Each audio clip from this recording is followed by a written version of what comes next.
Ang init, romansahan nina Kim at Paulo trending.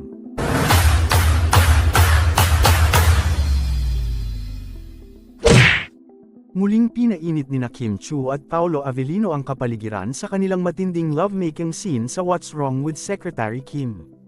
Pagkainit naman ang latest eksena ng halikan at romansahan nina Kim Chiu at Paulo Avellino sa What's Wrong with Secretary Kim na ngayoy trending na.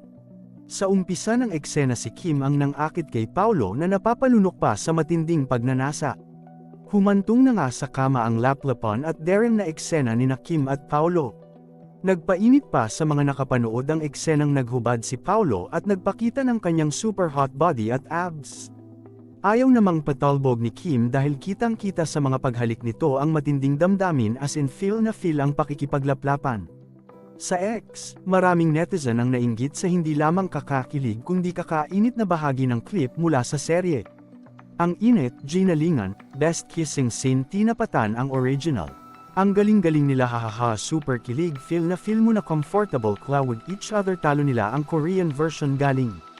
Yung kaluluwa ko di na nakabalik sa kilig hahaha. Anong gagawin namin? Yung hindi na ako nakinig sa discussion kanina kasi dito ako nakatutok. Ang ineet. Grabe ang galing anden yung natural na pagmamahal good job sec. Kim na ilaban mo. Ito yung mukbang na hindi na magsasagwaan kundi kakaadikan at kakikiligan. Tuldok.